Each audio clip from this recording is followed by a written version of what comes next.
4 horas.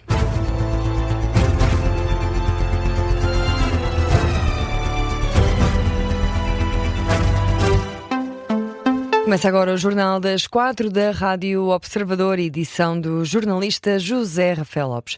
E José, o governo do Irão diz que o novo líder do país pode ser escolhido dentro de 1 dia ou 2. O processo já estará mesmo em marcha, é o que dizem fontes do executivo iraniano a várias agências de notícias. Agora junta-se o ministro dos Negócios Estrangeiros do Irão, Abbas Araghchi, acredita que a decisão vai ser rápida após ter sido confirmada a morte do Ayatollah Ali Khamenei.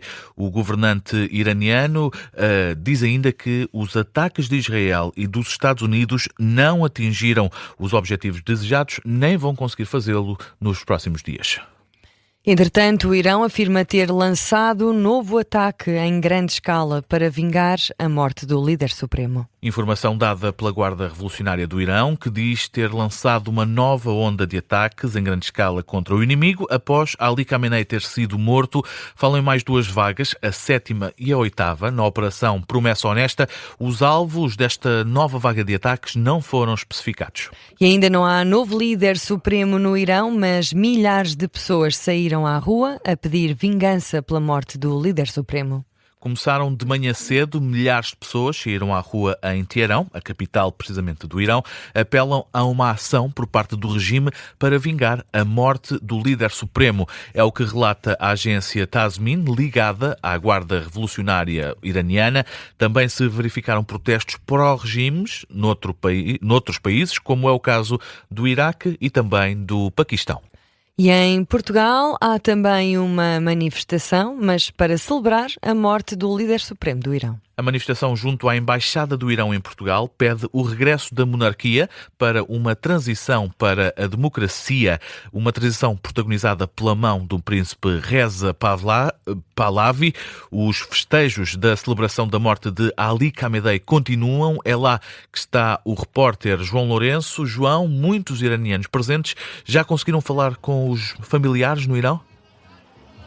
Sim, é isso que indicam, até porque a internet ao largo desse território iraniano regressou durante alguns momentos. Escutámos aqui vários relatos de que, pelo menos, esses familiares, esses amigos, estes vizinhos que ainda estão em espaço iraniano que se encontram a salvo e se encontram também bastante contentes e em celebrações, à semelhança daquilo que acontece aqui junto à Embaixada do Irão em Portugal. Neste momento há até um pequeno reforço do policiamento, visto que esta manifestação estava marcada, ou neste caso o seu encerramento estava agendado para as 5 da tarde, falta mais ou menos 1 hora, mas acima de tudo estes iranianos que agora até estão a ouvir o hino nacional, dizem que este ataque, este ofensivo e este movimento por parte do exército iraniano e norte-americano veio trazer aquilo que o regime ditatorial do Irão nos roubou ao longo dos últimos anos. Esta festa, hoje estamos um dia mais feliz da nossa vida dos iranianos, do povo do Irão, nos últimos 50 anos, porque nós estamos a recuperar o que eles roubaram de nós, que foi a nossa identidade e a nossa dignidade. Como já referi, canta-se o hino a esta hora, várias pessoas a fazerem continência perante a imagem do príncipe, que dizem ser a solução mais rápida para tomar o poder em Teherão, e há momentos fizeram um gesto no mínimo simbólico daquilo foram as últimas horas. Tinham um peluche a simbolizar Ali Khamenei e começaram a colocar este peluche que estava com uma corda ao pescoço a arder. Para além destas bandeiras, como já referi, e destas imagens do príncipe herdeiro, há também várias tarjas com vários nomes de pessoas que morreram às mãos do regime de Ali Khamenei e que hoje certamente serão relembradas, e certamente também nos próximos dias, visto que prevê-se então que haja pelo menos algumas mudanças naquilo que é o futuro do regime iraniano. Acabei de ver o meu telemóvel e a mensagem que recebi pouco antes da internet ser cortada era da minha mãe e do meu irmão, a dizer que finalmente começou. e que estão felizes e seguros, para não me preocupar com eles. And we are safe, don't worry about us. Fica apenas mais um detalhe de várias tarjas.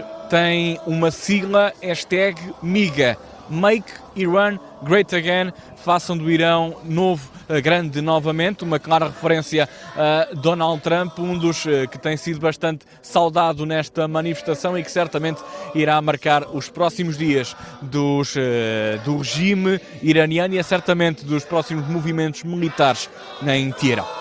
O repórter João Lourenço a acompanhar esta manifestação, a festejar a morte de Ali Khamenei, com centenas de pessoas em frente à Embaixada do Irão. E, entretanto, o Estreito de Hormuz mantém-se bloqueado pelo Irão. Pelo menos 150 navios petroleiros estão ancorados no Mar Arábico. O Estreito de Hormuz é a rota mais importante de exportação de petróleo do mundo. Passam por lá mais de 16 milhões de barris por dia.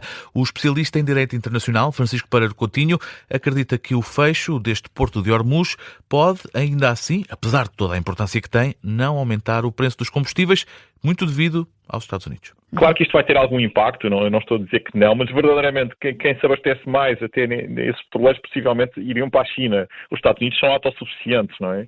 E, portanto, Donald Trump tem esta vantagem neste momento que os presidentes americanos no passado não tinham, que é pode intervir, lançar esta agressão sem temer uma espiral nos preços do petróleo e da gasolina nos Estados Unidos. Isso teria um impacto direto nos seus eleitores que estão constantemente a queixar-se do aumento do custo de vida. Francisco Pereira Coutinho admite ainda que é complicado prever a duração desta ofensiva norte-americana e sublinha que Donald Trump não vai querer manter esta guerra até às eleições intercalares. E na atualidade nacional, André Ventura propôs hoje a criação de uma comissão no Parlamento dedicada à reforma do Estado, presidida por Pedro Passos Coelho. O líder do Chega quer que o antigo primeiro-ministro lidere essa comissão de reforma do Estado no Parlamento para abordar questões fiscais, de energia, de administração pública e também de habitação.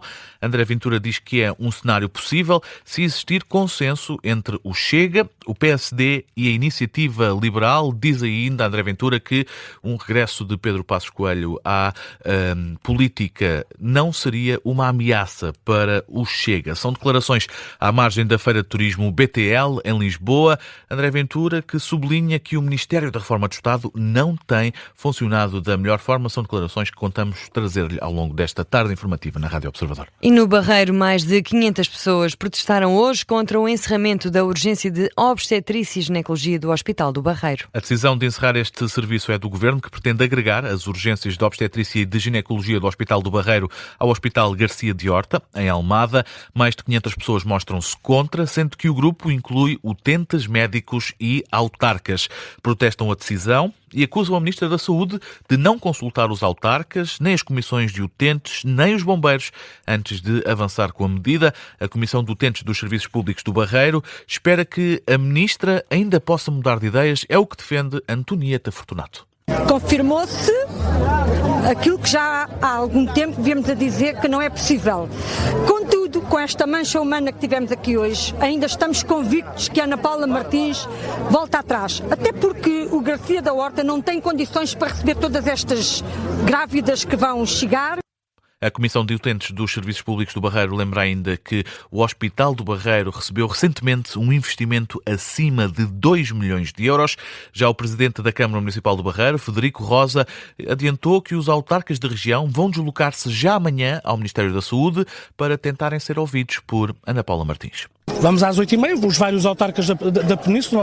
A Península de Setúbal é feita por 9 concelhos e vamos lá, de viva voz, para poder dizer à Sra. Ministra: estamos aqui, marque uma reunião, ouçam-nos, porque ao ouvir-nos a nós está a ouvir esta população e perceba o erro crasso que vai fazer.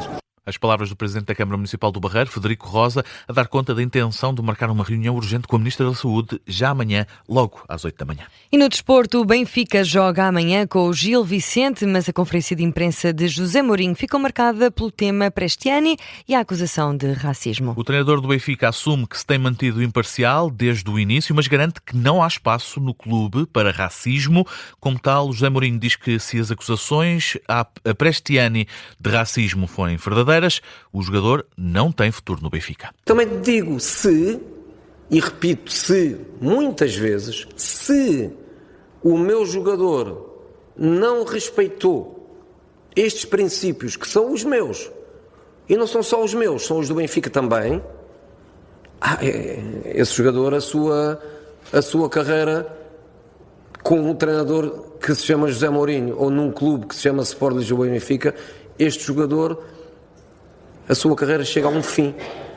José Mourinho a abordar as acusações de racismo que pendem sobre Prestiani e aconteceram durante o jogo entre o Benfica e o Real Madrid para a Liga dos Campeões. O jogador argentino é acusado de ter chamado macaco a Vinícius Júnior, jogador do Real Madrid. A UEFA tem uma investigação em curso. Já sobre o jogo com o Gil Vicente, José Mourinho espera um adversário com qualidade. Diz que a equipa está bem, mas o treinador do Benfica admite que a equipa não está a 100%. E o Gil Vicente Benfica joga-se amanhã às 8h15. Há relato e análise aqui na Rádio Observador. É assim mesmo que fechamos o Jornal das 4, edição de José Rafael Lopes. Até já. Até já, Rita.